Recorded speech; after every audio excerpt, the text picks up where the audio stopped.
Imagine this. Someone you love has just passed away. Along with the grief, your family suddenly faces a mountain of legal and financial questions. What happens to their house? Their bank accounts? Their debts? This is where probate comes in. And here's the twist most people don't realize. Probate is not just about paperwork. It can decide how quickly or how painfully your family gets closure. By the end of this video, you'll understand exactly how probate works, step by step, and why skipping just one detail can change everything. Number 1. What probate really is. Probate is the legal process the court uses to make sure a person's property and debts are handled after they die. It's like an official checklist the law forces families to go through. Think of probate as the referee in a game. The referee makes sure the will is valid, debts get paid, and property gets to the right people. Example: imagine your aunt passes away and leaves behind a house, a car loan, and some savings. Probate is the process that checks her will, ensures the car loan gets paid, and then gives the house and savings to whoever she listed as her heirs. Number 2. Why probate exists. Probate has one main job: prevent chaos. Without it, two people could fight over the same house, or creditors could get ignored. The court steps in to keep everything fair. Here's the thing. Sometimes people say probate is bad. It isn't always. It's just slow, public, and can be costly. For example, in the USA, probate can take anywhere from a few months to several years, depending on the complexity. Court filing fees, attorney costs, and appraiser fees all stack up. Number 3. The first step: filing a petition. Probate starts when someone files a petition at the local probate court. Usually, it's a family member or whoever is named as executor in the will. The court then schedules a hearing to officially open the probate case. Example: if your dad named you executor in his will, you'd take the will to the courthouse, file the petition, and wait for the judge to approve you as the legal representative of the estate. Number 4. Validating the will. The court has to check if the will is real and legally valid. This can include looking at whether it was properly signed, witnessed, and dated. If there is no will, the estate is considered intestate, and state law decides who inherits. Example: if a man dies without a will, his spouse may inherit first, then his kids, then his parents, depending on the state's intestacy laws. In some states, even distant cousins can inherit if no close relatives exist. Number 5. Appointing the executor or administrator. Once the will is confirmed, the judge officially appoints the executor. If there's no will, the court picks someone, usually the closest relative, and calls them an administrator. This person becomes the estate's manager. They handle everything from notifying creditors to selling property, if needed. Example: if your grandmother dies without a will, your mom might be appointed as administrator. She would then be responsible for handling grandma's estate under court supervision. Number 6. Identifying and inventorying assets. The executor's job now is to find out what the deceased owned. This includes homes, cars, jewelry, retirement accounts, business interests, and even digital assets like online bank accounts. They create a detailed inventory for the court.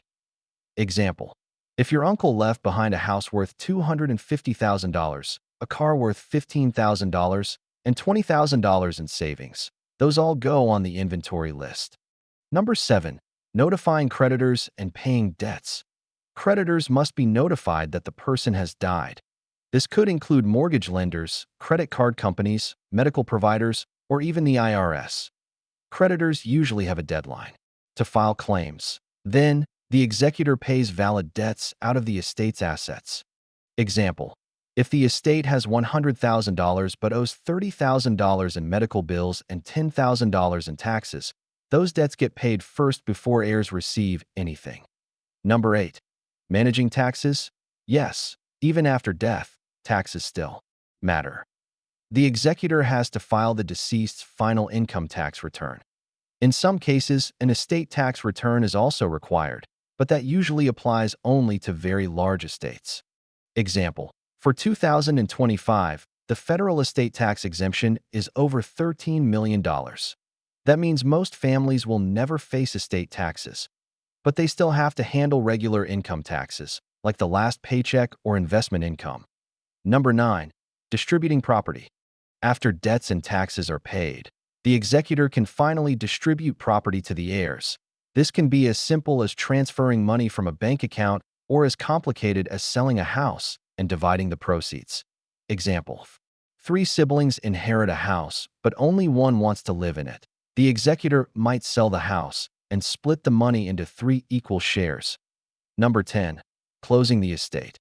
The final step is filing a report with the court showing everything has been done properly. Once the judge approves, the estate is officially closed and the executor's job ends.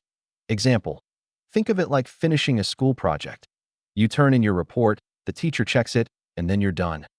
The estate is wrapped up and no more court supervision is needed. Number 11. How long does probate take? This is the question everyone wants answered. The truth is, it depends. A simple estate with no arguments might close in 6 to 12 months. A larger estate with disputes can drag on for years.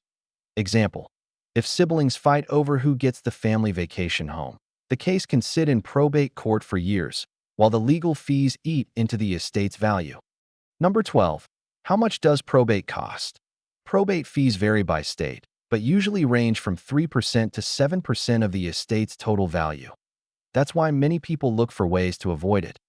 Example: if an estate is worth $500,000, the probate process could cost anywhere from $15,000 to $35,000 in court and legal fees.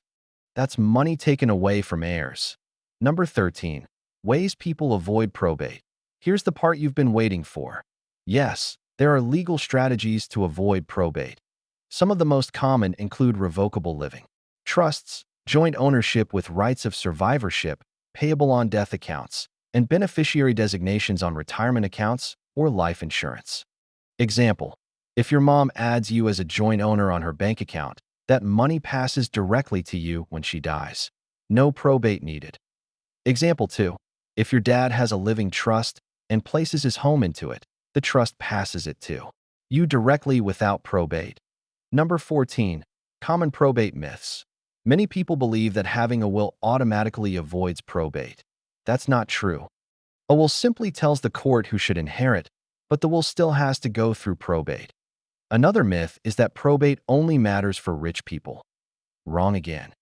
Even small estates can go through probate if they include property like a car or a bank account that doesn't have a co-owner or beneficiary. Number 15. Why planning ahead matters. Probate can be stressful, but the pain is avoidable. Families that plan ahead with tools like trusts or beneficiary designations often skip probate entirely. Planning saves money, time, and keeps family details private. Example: 2 friends, Sarah and Mike, both die leaving behind similar-sized estates. Sarah had a trust, so her family got everything within weeks, privately, with no court involvement. Mike only had a will, so his family spent over a year in probate and lost thousands in fees. Number 16.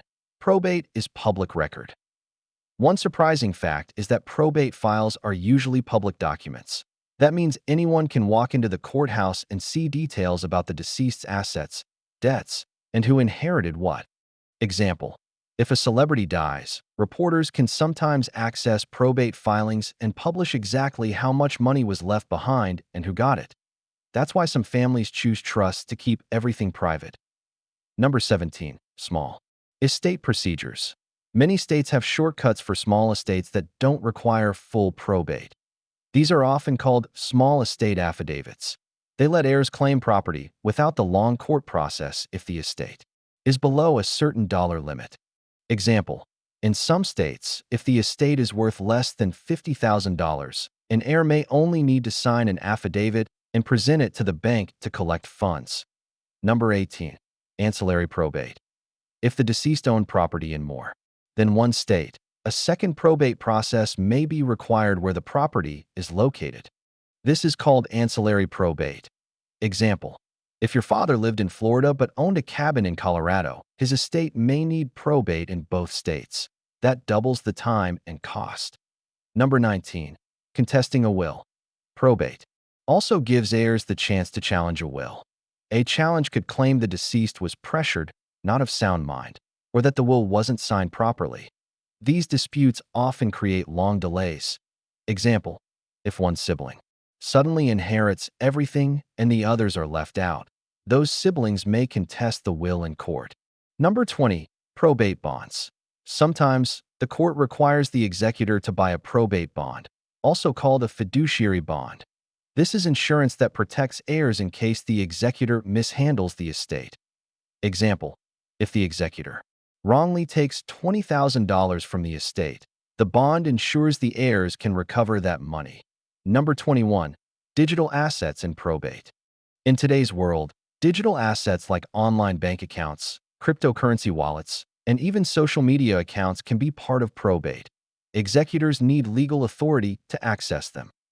Example, if your brother had thousands of dollars in a crypto wallet but never shared the password or included it in his estate plan, the funds could be locked forever.